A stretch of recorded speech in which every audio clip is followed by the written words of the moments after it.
So the NBA season is back. First of all, scale of 1 to 10. How y'all feeling about what I'm saying? This NBA. How excited are y'all for this upcoming NBA season? I ain't gonna lie. I'll say that I was more excited for 2023 than this season because 2023 had a lot to improve. But this is gonna be a good one too. This is gonna be similar levels, but this is gonna be a good one too for many, many, many different reasons. Damo? I'm as excited as I've ever been for a season in a long time. A lot of young talent out there. Get to see a future GOAT from start to finish for the first time in my life. In terms of Wemby, everything stays right. Never seen a GOAT's entire career, so it's gonna be fun to see him. The start of him. Calm like 8 out of 10, 9 out of 10. Is that what I'm feeling? 12. 12. Okay. Omar? 2. There's no legacies on the line as far as I'm concerned. So yeah, no, like, oh my gosh, if he doesn't win right now, I think everybody's pretty much set in a stone where they are. Do y'all feel like your ratings would change if your teams were good or bad? No, because again, the Lakers are in the sweet spot of it's like if we lose, we weren't expected, but niggas is talking shit, so you're trying to back up the shit that you've said in combat. So no, my excitement has literally nothing to do with the Lakers. I think one of the reasons why I'm somewhat excited is Kevin Durant. I think if someone's legacy was on the line, it's him. Because niggas saying Embiid and Dame right now. Yeah, I'm gonna say Embiid. Dame is up there. Embiid, I don't think so because. Dame, yeah. Dame is the first time since 2018 or 19, fact check me if you want, where he's had a legit, I think even just average defense. I think I end up overrating that defense at times. But this is the first time he's even had an average defense, let alone I'll give him 2 years. Philly, I disagree. I'm with Omar. I know technically, yeah, but they're not that good. Let me ask y'all this. If Dame loses, does that move him down or something like that? That's what I'm saying. That eliminates him from a conversation. There's a conversation people want to have with Dame, and this will be the year where he proves if he's the guy from that conversation or if he proves the naysayers right. Ooh. And niggas like me, I've led a charge. No, what's the conversation? The conversation is that he's essentially, if you swap him with Curry, similar career, if not better career. That people that think that the gap is small between him and Curry. People that think that he is essentially a tremendous elite point guard, which this is his chance to prove if he's that as a number 2. Because as a number 1, we all know he's a loser. But as a number 2 with a genuine shot and a genuine chance, which is Giannis, who I think people underrate how they're going to feel about Giannis if he's just out here losing. Yep. People have high regards for Giannis, and maybe not now because they have hype for him just like Luka. But if at the end of the season, one of these niggas aren't in the playoffs or bounce in the first round, we're going to be having legacy conversations about these motherfuckers. Like genuinely, now it might be too early for a nigga like Luka, though. But people are gonna say it. People are gonna say he's bounced. But I don't really care what people say though, because in hindsight, definitely Giannis. I agree with you there. But with a guy like Luka, and it's not even me just liking Luka. It's a situation where we know that team is poorly constructed. We know that team shouldn't do anything, and you're just saying, oh well, he's a top 5 player, a top 10 player, so ball up. That's been corny for almost a decade now, and y'all have always pushed that back. Case in point, LeBron James, and be like, yeah, that's stupid in hindsight. Now, LeBron's so fucking amazing. There's been times he's even made the finals despite that. But in general, we know that's whack. Yeah, we shouldn't be doing the things, and I hate to cut you off, Sage. We shouldn't be doing the things that we criticize the past generations for, prematurely putting niggas into conversations, changing different conversations based off of one season or whatever. Because all of a sudden, Dame is an elite point guard because he's with Giannis if he wins this year. If Embiid wins, what does that mean for Embiid? If Embiid gets out the second round, what does that do for him? It will prove the people that are pushing for him to be this level of a player. It'll, at least for the time being, you got to win for that. To me, it's recency bias. I understand. Yeah, but I feel like with that logic, when has a season ever mattered in terms of legacies? If we're talking about, this player still plays the same way regardless of the outcome of the season. You know what I'm saying? The outlook on the player changes season by season, and it could be a thing that's like something that sticks with a player. Somebody like James Harden throughout his career, through his prime, was dubbed the notion that in the playoffs he just is a bad player, or he the drop in the playoffs are hard and significant. When looking at him compared to other people, that's genuinely not true. It's just a narrative. That's what I was meaning to say. I couldn't find a word for it. Narratives can be formed season by season, and if a narrative sticks with you at one point at the end of a season, that shit can linger with you. We've seen with other people. With Westbrook, I've been calling that nigga a loser for years now. Just to fit the narrative. That's what the narrative is. Now niggas are trying to change it this year. This will be his year to change it. If he looks like a positive player, all the last 4 years of Westbrook slander, niggas are gonna try to wipe that away because now West is looking better. But as a tertiary option.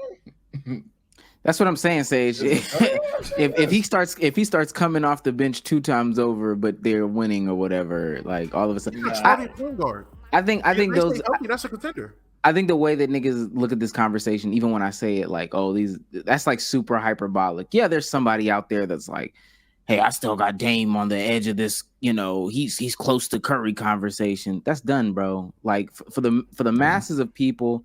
That's done. This one season, if he wins, that's not going to change nothing. Curry helped widen the gap with the last ring. That's done. Embiid getting to the Eastern Conference Finals to get swept doesn't do anything. Like, that's done. So, again, that's why I see some PGs and Kawhis and Hardens. Man, y'all are reaching. I even saw Devin Booker. Nobody cares about that and shit. Kawhi, I don't get. We've seen Kawhi accomplish things. We pretty much know the jury on Paul George. The question is, can that team be healthy? That's not Paul George. Come on now, Paul George. Yeah, that's not a legacy thing. You don't think the conversation will start to change around Embiid if he gets to a finals? Especially with this team in the second season. The bullshit with Harden going on. If this team gets to the finals, you're telling me the conversation about him won't change for at least a season? No, because how would the conversation change? He'll be looked at in a better light. And if he's playing, regardless of what it is, he plays injured in the playoffs. But he would not be seen as this guy who was an MVP level player in the regular season. And then this playoff dropper and has that asterisk next to his name. If he gets to the finals, that means he's been the best player on the court majority of the playoff series that he's been in, which would change the notion of what people see about Embiid. That's not even factually true, but that's not factually true. I think the issue it depends on the road, in my opinion, because I remember how the narrative around Dirk changed in 2011. Because beforehand, like, people were looking at him as like a underperformer in the playoffs as a choker.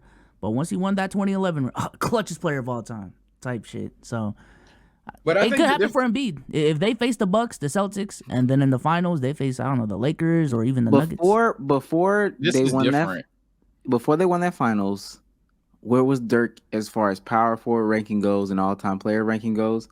And then with that one ring, I'm talking about today, where is he in conversation of power forward and all-time player? Before that ring? I mean, there's a lot of players that have come by that are in the top 30, but I'd say like 40-ish. I don't know. I don't have a top 50 in mind from pre-2011, but I'd say around top 40. I think we're talking about moving 2 to 3 slots, maybe. But and if that's like enough for niggas to be like, yeah. I you said power forwards. My bad. I was talking about all time. No. I think for both. Like for both, he's somewhere. Tim Duncan, Kevin Garnett, Charles Barkley were ahead of him. And then maybe the conversation after the ring for like some people around there would be Charles Barkley. But there's not too many people that have. It was without a doubt I felt that Dirk lapped Charles Barkley with that ring. That's fine. One spot. He won one spot. But that's, I mean, I don't know. We're talking about like that power forward list specifically, like that top 5, all of them are in the top 20 conversation. So I'm saying like before that ring, if Dirk was like top 40, the leap from 40 to 15 is kind of crazy. And I think he did leap a lot of motherfuckers with that one ring. I don't think he went from 40 to 15. I know it's hyperbolic though, but I don't think the Dirk analogy applies though. And it's not that it's the worst analogy. It's just that it's a different conversation. It's a different premise altogether. So I kind of disagree with you and Damo here. Because Embiid is talked about as a best player in the world conversation thing. But Embiid is talked about as the best center alive, even in an era where Nikola Jokic is playing basketball, and some people count Giannis playing at the 5 as well. So he's in those wild-ass conversations, even though he hasn't done anything. He hasn't won the big one. So for Embiid to make the finals and then lose, especially if he were to lose to a Jokic or anything, I wouldn't think that changes anyone's mind. I hate to sound like a hater here, but if you're going to have that pedestal that you're going to place him on, because he is similar talent for sure, but at that point, he does need to go on there, get it done, and actually win. Now, if people were having the conversations that, yeah, he's just slightly below, Giannis. He's just slightly below Jokic. That's fine. But every year, Embiid's going to go out here and average 30+. And all regular season long, they're going to say, who is the best big in basketball? Actually, I think it's Joel Embiid this year. I think he clears Anthony Davis, and that's another name. And then he's going to make the playoffs. I don't think making the Eastern Conference Finals deads that. I don't think even making the finals dead's that. I think I don't think making the finals dead's that, because all that did was show you that you might have beaten Giannis on the way, but if you still don't have the hardware, and that's gonna sound corny, but if you still don't have the hardware, and every other name mentioned has the hardware, and some of them were not in optimal spots, who cares? Like, literally, who cares? Who's going to say, oh yeah, after this season, now he really showed that he's better than Jokic? No, he didn't. If he lost, who's going to say, oh yeah, now he's shown he's better than Giannis? No, he didn't. We have this guy ranked around 5th, 6th most of the time, unless you're a Sixers fan. That doesn't change at all with him making a finals appearance and losing. He would have to win. I tell you what, this is probably the best way to look at this legacy conversation. Who has the most to gain from winning a ring this season? Who can practically win it, or in general? No, just in general. Like you could say like Cole Anthony could have the most to win. Dame, Tatum, Booker, and Bill. I would say, honestly, you naming 6 niggas, bro. I think it's Tatum and Jimmy, and it's not close. Giannis or Jokic to me. If I had to pick one, or Giannis, or Giannis. I'm saying, who is the one person? If there's one person that has the most to gain from winning a ring, Biso say Jokic or Giannis. Mm-hmm. And if I had to pick one, probably Giannis. But it's like, okay. Sage, you say who? I'm gonna give you 4. One is Jimmy. 2 is you'll hear me out on Jimmy. 2 is Tatum. 3 is Giannis. 4 would be LeBron. LeBron definitely has something to gain. If LeBron in year, what is this? 22. So we've made this argument time in and time out, and people say, hey, bro, you know how you are with the MJ debate. If you want perfection, you go MJ, longevity, LeBron. But at some point, there's things called just insane dwarfing. And people make the argument time in and time out that, Michael Jordan was still like kind of right, But if LeBron is out here winning 2 rings way past his fucking prime, I think for a lot of people, that's like, all right. Look, the nigga wasn't perfect. It is what it is. But goddamn, he has 5 of them bitches, bro. And one of them, he was literally 41. I think that's ring 6 for him if he even gets there. But no, I agree with your point. Yeah, I want to know about Jimmy. Yeah, fuck all that other stuff. Oh, Jimmy, because Jimmy has been seen. Jimmy. The reason why I say Jimmy is because Jimmy's been seen as a playoff elevator that just simultaneously, while having a Super Saiyan Jimmy narrative in the playoffs, he just never fucking wins. If he wins, then people are finally going to, what's going to happen? It's going to sound corny. People are going to look at those numbers. They're going to look at those playoff elevations, and they're going to say, no cap. Damn, all along, Jimmy was kind of him, and Miami was trolling. They're going to go back to 2020 and talk about, I ain't gonna lie, if this team was healthy, they could have won. They're going to talk about what was it, last year? Or the year before, they're going to bring those seasons up. I think what's going to happen with Jimmy Butler, and that's why I say he has the most gain, even though it's not the most genuine, is a lot of revisionist history is going to happen, because now he would have actually won. He would have likely been the best player on the team in Miami while winning, and people are going to revise what they thought of him in the past. That's why technically I feel like he's number 1. But if you disagree with that, then that would instantly bump Tatum up. Is Jimmy better than T-Mac right now? For most people, probably not. I haven't thought about it. Gun to my head, I would say he's accomplished more. Yeah, he's definitely accomplished more. Wait, better or greater? Better or greater? I'm sorry. Greater, I guess. Greater, yeah. I would say Jimmy Butler, but Paul Pierce. No, these are like the conversations he's in. I feel. But that's what I'm saying. He's in these conversations. Wait. So if he wins the ring, he becomes on the same level as Paul Pierce, Damo? I would say on the same level. Yeah. I think. Okay, I would still think Paul Pierce is still better, but I would think that he was on the same level of greatness as Paul Pierce. Will won. Who's your who could gain the most if they won a ring? Tatum and Curry. I was gonna say I'm surprised nobody said Steph Curry. Yeah, Curry. I probably just forgot about Curry. Curry's a good one. Curry. You don't think if either one of Giannis or Jokic wins a ring, they'll be in legit like top? I think they'd lock themselves in that like top 10 conversation with the Hakeems, the Birds. But I think with another ring.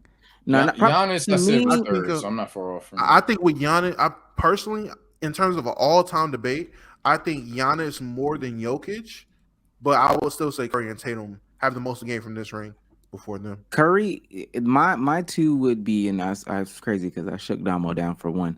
My 2 would be Curry and Jokic. If Curry gets it, niggas top 4, and niggas got to shut up. It's gonna be hard as a Kobe fan to fight that fight. It's gonna be real hard. Niggas gonna have to shut the hell up, dead ass. And it's really no conversations. That would mean he would also have to play pretty goddamn crazy. The niggas on top 4, on that team, niggas have to shut the fuck up. And Jokic, if Jokic wins too, my God, he's climbed up on a list that's arguably the most important position in basketball ever. So he may not be like top 10 or whatever the case may be, but he'll be a top 3 center of all time. You know what I'm saying? Like, I'm not saying 3, but he'll be like a top 4 center or whatever. And center is, arguably the most important position ever. Do you think he'll climb higher on his list than Giannis would on his list? Yeah, because I think people already have Giannis high on that list for whatever. And I'm saying not for whatever reason, but for whatever reason. I feel like, oh, my bad, go ahead. No, I was just going to say that in reality, like, it depends on how you have it. Most people have Tim Duncan at 1. And if you're going off of decorations, the power forward list doesn't have too many decorations. I'm gonna say, in terms of name value, the center list does outweigh. Yeah, the center list is crazy, every nigga. Position, yeah. So if you start, you start climbing up that center list for real. First of all, niggas, Wilt might come back to life, and Kareem and Shaq will get on the panel. Wilt, Kareem, and Shaq, like, yeah, fuck that nigga. I ain't gonna lie. We might take his kneecaps out because he's tripping. And Hakeem. I feel like for Giannis and Jokic, their career right now is kind of like what Curry's career was in 2016, or even LeBron in like 2012, 2013, where like we're seeing your production. And I know for a fact the talent in the conversations you are from a talent perspective is actually top 10 all time. But because you don't have those longevity, all NBA, all defensive, all-star teams that a Kobe would have at that time, a Kareem would have, or even a Magic Johnson, like, we're gonna be a little bit shy. King Glow. And shout out to King Glow for the 5 gifted. But yeah, we're just gonna hold off on those conversations until you get those accolades. But the level you're playing at right now is actually conducive of those conversations. So I think with Giannis and Jokic, if one of them gets another ring, it's gonna be on some like, okay, by the end of your career, we can legitimately talk about you being like a top 10 player of all time. It's just a wait and see type game where you're gonna rank in that conversation. But with a ring, you're gonna be in the tier of like, because I think right now the top 10 is really consistent of like 11 players, or really 13 if you include Curry and KD now. I think that list of that tier is gonna expand to 15, or 14 or 15 depending on who gets a ring between them two. I agree with you there. No, had Giannis at 3, Jokic is probably my 5. I can't think of anybody. Well, niggas ain't gonna hear this name, but Devin Booker would kind of. Well, nah, the team is ridiculous. It's hard to say that. Yeah, the team's ridiculous. KD? I mean, how y'all feel about KD if he gets a ring? I mean, not much changes. I think that's the definition of not shit changing, because people would then say, I mean, he's no Curry, but Devin Booker plus Bradley Beal. I mean, damn. And the narrative would just be, yeah, he's still out here winning with super teams, blah, blah, blah. What it would do for basketball means a lot. I'll say that if we have to pivot the conversation. The Suns winning a championship is actually very high, because that kind of GG's the idea that you need defense. Unless that Suns team is great defensively out of nowhere, it would completely eviscerate the idea that you need defense to win a championship. I don't even think that that's true, because what that's just going to say is, to a lot of teams, they were dumb. Don't care how much it was. They paid a lot for that fucking ring, right? And they're not going to be able to maintain all those dudes. We're not going to replicate that. Now, if a team with a center legitimately wins a ring, people are going to start. I think people will start to reset. Like if the Nuggets steamroll again, and the problem is like, Draymond at the 5, and then AD at the 5, and then I don't know, Dwight Powell at the 5. None of that worked. People are gonna be like, all right, we need to go ahead and just start reinvesting into some of these lumbering Serbian dudes and just have them be on the court.